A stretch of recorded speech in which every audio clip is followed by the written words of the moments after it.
تو بچوں، آج ہم سنیں گے محنت کی ایک کہانی۔ عدنان ایک غریب ماں باپ کا لڑکا تھا۔ اس کا باپ ایک ایماندار آدمی تھا جو محنت مزدوری کر کے اپنے بچوں کا پیٹ پالتا تھا۔ اسی طرح ان کی گزر اوقات ہو رہی تھی۔ عدنان 5ویں کلاس میں پڑھتا تھا۔ وہ جب اسکول جاتا تو وہ اپنے دوسرے ساتھیوں کے رنگ برنگے کپڑے دیکھ کر اس کا دل چاہتا تھا کہ وہ ان جیسے کپڑے پہنے، مگر ان کی مالی حالت اس قابل نہ تھی۔ وہ دوسروں کو دیکھ کر جلتا اور دل ہی دل میں اپنی غربت پر کرتا اور امیر لڑکوں کو دیکھ کر حسد کرتا تھا۔ اسی طرح دن گزرتے گئے اور اس نے میٹرک کا امتحان پاس کر لیا۔ اسی دوران اس کا باپ بیمار ہو گیا تو گھر کے لیے عدنان کو کام کرنا پڑا، لیکن اس کا دل کام میں بالکل نہ لگتا تھا۔ وہ محنت سے جی چراتا اور اس کے برعکس وہ دن رات امیر بننے کے خواب دیکھتا رہتا۔ دوسروں کی اچھی حالت دیکھ کر اس کا جلنا اس کی عادت بن گئی تھی۔ مناسب علاج نہ ہونے کی وجہ سے اس کے باپ کا انتقال ہو گیا۔ اس کے بعد وہ کچھ اور زیادہ آزاد ہو گیا۔ اس نے کام پر جانا چھوڑ دیا۔ وہ دن رات گھر میں پڑا رہتا اور سوچتا رہتا۔ اس کی ماں اس کی حالت پر بہت پریشان تھی اور اس کو سمجھاتی تھی، لیکن اس کے کان پر جوں تک نہ رینگتی۔ اس کی ماں دوسروں کے گھروں میں کام کر کے گھر کا خرچ چلاتی تھی۔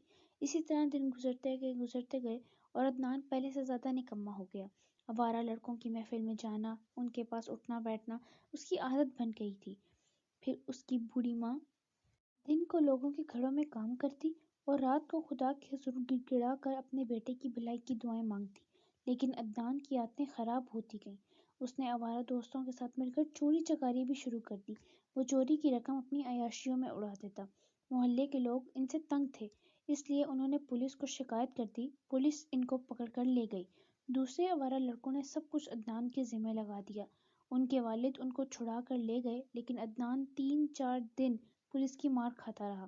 اس کے دل میں اپنے ان بے وفا دوستوں سے نفرت پیدا ہو گئی۔ کچھ دنوں کے بعد محلے کے ایک آدمی کی ضمانت پر پولیس نے عدنان کو چھوڑ دیا۔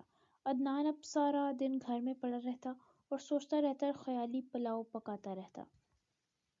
اس کی ماں اس کو سمجھاتی، مگر وہ اپنے ماں کی بات کو ایک کان سے سنتا اور دوسرے کان سے نکال دیتا۔ برسات کے موسم میں اس کی ماں بیمار ہو گئی اور گھر کا خرچ رک گیا اور فاقے ہونے لگے۔ عدنان سے اپنی ماں کی یہ حالت دیکھی نہ گئی اور اس کو ڈاکٹر کے پاس لے گیا، لیکن ڈاکٹر نے بغیر پیسوں کے دوائی دینے سے صاف انکار کر دیا۔ اس نے ڈاکٹر کی بہت محنت سماجت کی، لیکن ڈاکٹر نہ مانا۔ مجبوراً وہ گھر واپس آ گیا۔ اس کے دل میں پھر چوری کا خیال پیدا ہوا اور اس نے ایک جگہ سے کچھ رقم چرا لی، لیکن اس کی ماں نے اس رقم سے اپنا علاج کرانے سے صاف انکار کر دیا اور کہا، بیٹا، میں نے آج تک حرام کی کمائی نہیں کھائی، آج اسے کیسے استعمال کر لوں؟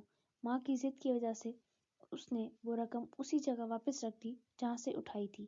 اگلے دن وہ سارا دن کام ڈھونڈتا رہا، لیکن وہ محنت کا عادی نہیں تھا اور نہ ہی کوئی کام اسے آتا تھا، اس لیے کوئی کام نہ ملا، جس سے اسے سخت ندامت ہوئی۔ آج اس کی ماں کی بیماری میں کچھ زیادہ ہی اضافہ تھا، اس لیے اس نے مجبور ہو کر بھیک مانگنا شروع کر دی، لیکن اسے چند ایک کے سوا بھیک بھی کسی نے نہ دی۔ عدنان نے ایک بزرگ آدمی کے سامنے ہاتھ پھیلایا تو بزرگ آدمی نے اس کو کچھ رقم دیتے ہوئے کہا، بیٹا، تم تندرست ہو، صحت مند ہو، بھیک مانگنے بے عزتی کی بات ہے۔ انسان محنت سے سب کچھ حاصل کر سکتا ہے۔ اگر تم محنت کرو گے تو ایک دن لاکھ پتی بن سکتے ہو۔ عدنان نے بزرگ کی طرف حیرانی سے دیکھا۔ بزرگ شاید اس کی پریشانی سمجھ گیا اور بولا، بیٹا، جو کچھ میں کہہ رہا ہوں وہ خیالی بات نہیں ہے، بلکہ میں تو ایک حقیقت بیان کر رہا ہوں۔ محنت سے انسان سب کچھ حاصل کر سکتا ہے، اور جب تک انسان محنت نہیں کرتا وہ کچھ بھی حاصل نہیں کر سکتا۔ بیٹے، ایک دفعہ حضور اکرم صلی اللہ علیہ وآلہ وسلم کے پاس ایک غریب تندرست آدمی آیا۔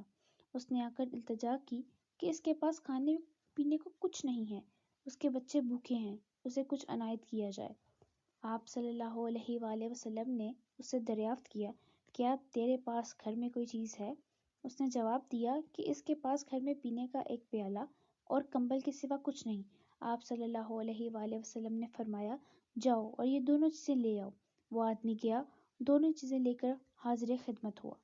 آپ صلی اللہ علیہ وآلہ وسلم نے دونوں چیزیں اپنے جانثار صحابہ اکرام رضی اللہ تعالیٰ عنہ کو دکھاتے ہوئے پوچھا، تم میں سے کون ان چیزوں کا خریدار ہے؟ ایک صحابی رضی اللہ تعالیٰ عنہ نے کہا، وہ ان چیزوں کو 1 درہم میں خرید سکتے ہیں۔ آپ صلی اللہ علیہ وسلم نے دوبارہ پوچھا، کوئی اور ان چیزوں کو 1 درہم سے زیادہ دے سکتا ہے؟ تو ایک اور صحابی نے ان چیزوں کو 2 درہم کے بدلے خرید لیا۔ آپ صلی اللہ علیہ وآلہ وسلم نے 1 درہم اس شخص کو دیتے ہوئے کہا، جاؤ اس سے کھانے پینے کی چیزیں خریدو اور دوسرے درہم سے ایک کلہاڑی لے آؤ۔ وہ آدمی چلا گیا اور ایک کلہاڑی خرید لایا۔ آپ صلی اللہ علیہ وآلہ وسلم نے اپنے دست مبارک سے ایک عدد دستہ اس میں لگا دیا۔ 10-15 دن بعد وہ آدمی دوبارہ حاضر ہوا اور کہنے لگا، میرے آقا، میرے پاس کھانے پینے کے خرچ کے علاوہ 10-15 درہم جمع ہو گئے ہیں۔ آپ صلی اللہ علیہ وسلم نے فرمایا، محنت سے کام کرنا اچھا ہے یا بھیک مانگنا اچھا تھا کہ قیامت کے دن تیرے چہرے پر بھیک کا داغ ہوتا؟